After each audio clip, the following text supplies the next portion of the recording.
Hello, welcome to another episode of New Gameplay Today. I'm your host, Jeff Cork, joined today by Matt Bertz. Hello, sir. And Leo Vader. Hello. Hi to both of you. And we're looking at, I should put my somber voice on, we're looking at 11-Bit's Frostpunk, which is a sad game if the music did not dial you into that. Yeah. So, Leo, we're in your game, which is how many hours in? 4. 4 hours in. Bertz, you played and reviewed this game. Tell me about it. Yes, you're both good people, right? I mean, you generally try to be... do unto others as you'd like have done to you. That's what I thought. You really, you don't wish ill upon anybody. No. Well, play this game for a little bit, and you'll realize what a monster you really are. Oh, no. Do you have to make tough decisions? Yeah, you have to choose between, like, a terrible decision and a worse decision all the time, basically. That's exactly so right. this is your little civilization. This is what's left at the beginning of an ice age. We don't really know what went wrong, but we know something went horribly wrong. And you're a group of like alternate history Londoners who set off into the tundra, looking to set up your own settlement. Your vehicle broke down, and you're all huddled around this generator, and you're just trying to eke out existence. All right, and tell me about your little town, Leo. What are you going for here?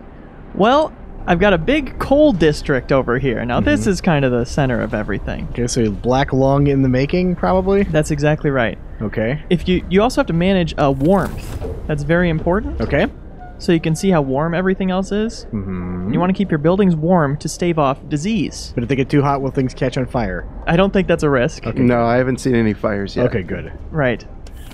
But I've got the coal district, which feeds into my coal up there. And feel free to judge the entire time, Bertz, if you see that he's made some critical blunders. Please. Well, I love the academian approach he took. He has 3 research centers, 3 workshops where he's trying to come up with the big and bold new ideas. That's right. Which really accelerates your tech curve. If we look, you can look at the research that's available. So this is how you stave off extinction.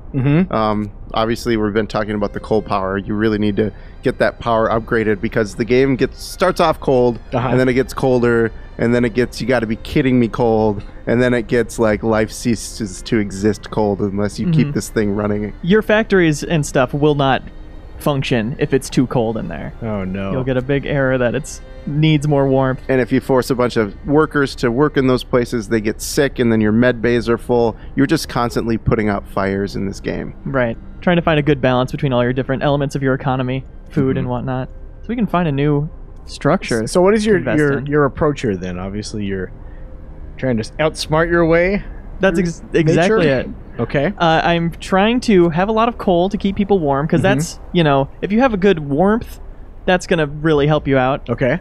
Because you don't have people getting disease, so you don't need to have as many medical posts and things like that. You keep people happy, as you can see. Look at all that hope I've got down there. Oh, wow. I'm working off a 1 times promise fulfilled bonus, which is doing really well for me in the hope department. So it's multiplying your hope by 1? Yes. That's a really lucrative modifier, I think. Okay, here's one of the instances. This is like when you're busy making your plans, and then something like this happens, and you're given kind of a proposition. All right, Leo, can you read this out loud? Captain, some of our people are concerned about the low temperature in their homes. They quite sensibly point out that it's easy to fall ill when it's cold, and ask you to address the problem. Okay, what are you going to do? So you were just bragging about how warm your city was. I thought it was. Except for the houses. Yeah. So you can actually X out of this before you make a decision, which is nice. And you can come back to the decision, because right now you should look at your heat map and say, okay, who's cold? Who's cold? Looks like these homes not getting anything. Yeah. We need to build another steam hub. So if you have the resources to expend on that, that is certainly your option. You can also tell them to go F themselves, basically. Absolutely. That's always an option if you have other priorities. I'm going to go big. I'm going to say we're going to heat every home that needs to be heated. Ooh. There are 5 cold homes. Yeah? We need to keep them heated for 2 days. For 2 days. And what's that going to cost you? What's your currency? You can pull up the economy chart. Yeah. And you can see, so right now his coal balance is great, so he can afford to add a steam hub. Because steam hubs, you spend wood and metal to build, but then you have to use coal to keep them going every single day. got I can good look at all my housing, other so your houses. food balance is hurting a little bit, but A little bit. I mean, you could always start making soup, and your rations go a long way. You can stretch your rations as much as you need to. Can you eat people? If you have like a surplus of people, can you eat them? Things haven't gotten that bad. I went in some dark places. I didn't go anywhere that dark. Okay. Oh, good. Because, like, say, for instance, someone's complaining about the temperature of their home, and you don't have enough food, there's a solution that seems to kind of produce itself. It's a win-win. Exactly. Everybody wins. Yeah. So you can see these are Fighting arena. Yeah, so you're managing the hope and discontent meters that you see below. Mm-hmm. If discontent gets a little too high, you can throw a fighting arena in so people can beat the crap out of each other and, gain a little less discontent. Work it out of their system. They go there every day after work, which it is after work right now. You've got your timer up there. Right now we're in free time, which goes until about 8 in the morning. But in free time, people will also build your structures. They just won't go to their job. Right. So about how many people are living in your community right now? He's got 319 Right. exactly. 319. You can see down there how they're all divided up too. there. There are workers, engineers. There's a big robot. I'm going in order from top to bottom. A big robot. Then there's kids, and there's people with disabilities. Invalids, Amputees. So you got to build a little house to take care of them. It said prohibited. What does that mean? That means he's made laws that prohibit those people from contributing to the economy, like meaningful citizens. Okay.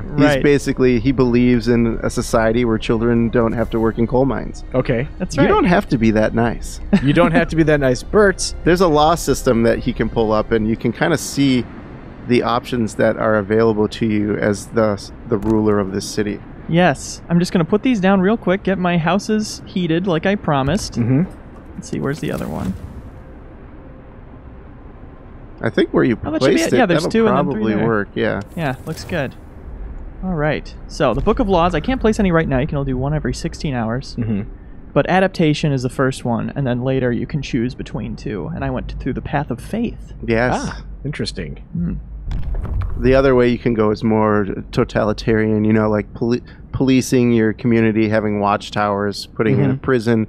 There's an option for a propaganda center. So it's important to point out that you don't really have to do any of this. Right. These are your options as the leader. And a lot of them come with good things, but also bad things. So you're just kind of strategizing which direction you want your village to go to, even though one isn't explicitly better than the other. I've been putting off doing this emergency shift Wow, one. man, I was there immediately. I've regretted it so many times. There are so many times where you're just like dying of cold, but you can't make people work. And the extended shift is just better because there's certain, like when you're in a crunch mode and you're like, I really need to research this generator, it's going to drop like 50 degrees in the next 4 days. Yeah. Being able to throw everybody in the workshop and say, you're staying here until we figure this out is really important. My need to keep everyone happy will be the death of me, for sure. Ceremonial funerals I'm thinking about, that's a minor. That's a nice one, though, because you can just use that when you need it. It's a nice back pocket one, right? Yeah. Because you have good hope right now.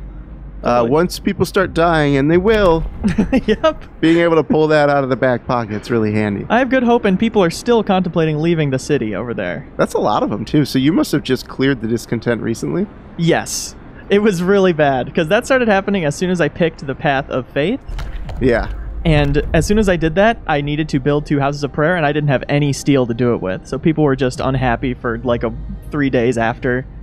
And they started deciding to leave, and they just got so many people along with them, the Londoners. And this is kind of the proposition of what this game is. It's crisis management, where you have multiple crises at the same time a lot of times, and you just have to choose between bad and terrible. Okay. So pulling way back out, are you working toward like a finite deadline where something will happen and then you kind of see how you fare, or is it just you will keep playing until you fail? There's a couple story modes. He's already passed the first one. Like, a lot of people were thinking there was this civilization that was pretty close, and they were hopeful of establishing communication with them. You find something out about that place, and that's one of the beats where a lot of things transition, and you have to make that choice between going with becoming a man of faith or a man of governance. Right. Authoritarian governance, I suppose I should say.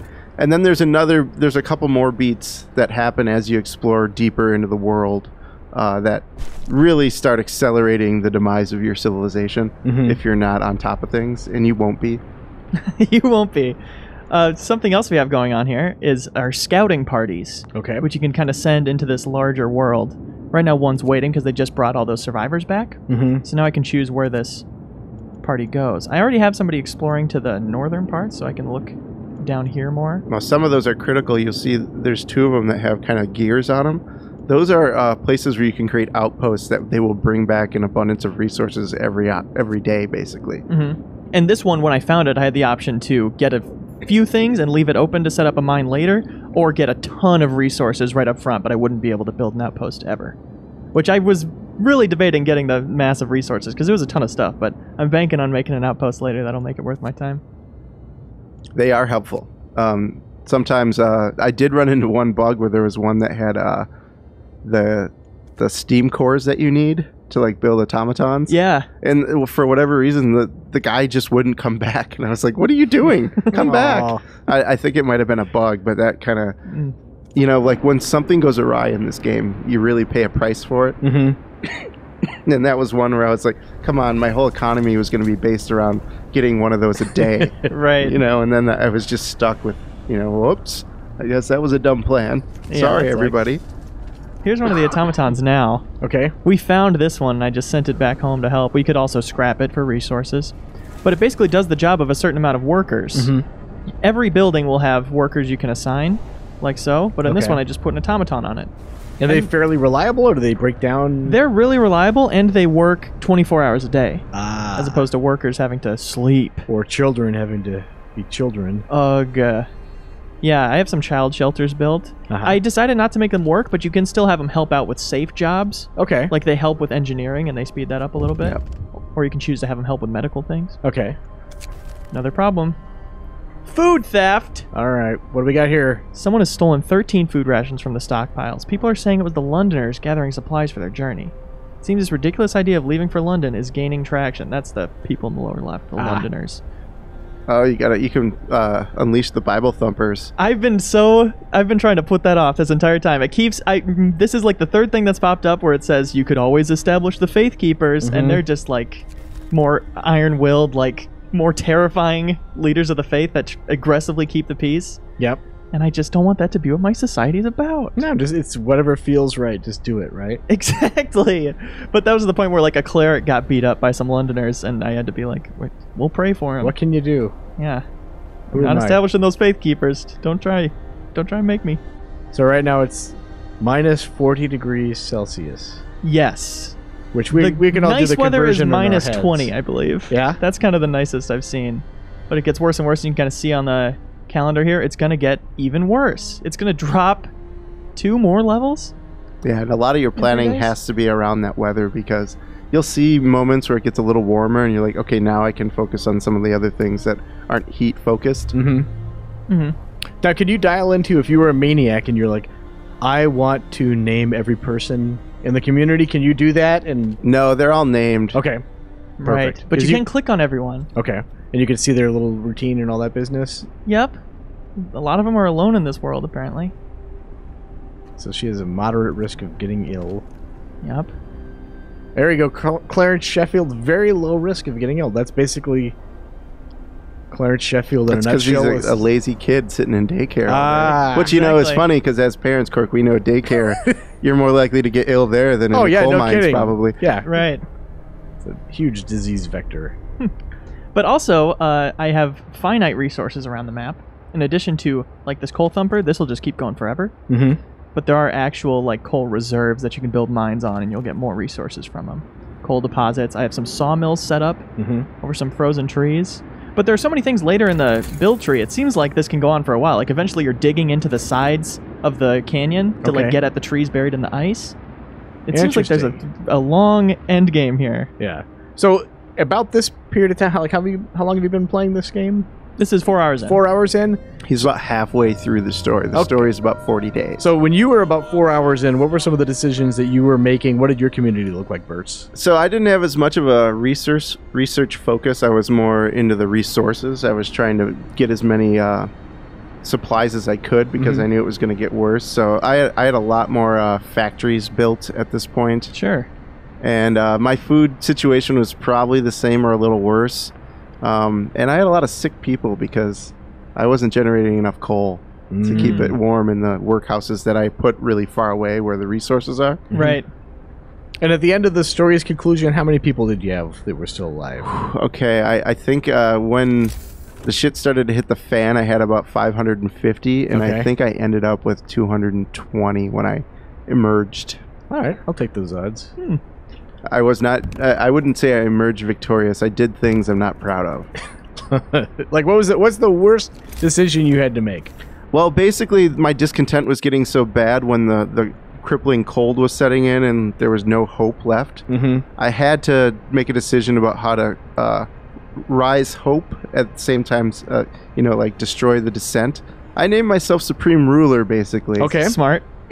So I became a semi-religious demigod, and I didn't feel good about it. And the game certainly makes you think about that after you finish. Like, that, depending on what you do and what your outcome is going to be, they're going to leave you with like a quippy one-liner about, so do you feel good about yourself, Matt Bertz? Oh, that's why you never type your real name in the game. So how much is there besides the main campaign in the final game? So right now there's 2 other scenarios that test you in different ways. You know, this one's about survival, and, you know, it's kind of like you have all the pieces to the puzzle that are in the game. One of them is called the Ark, and it's about protecting like the seed deposits. You know, like all the precious seeds that give us all the food that we have.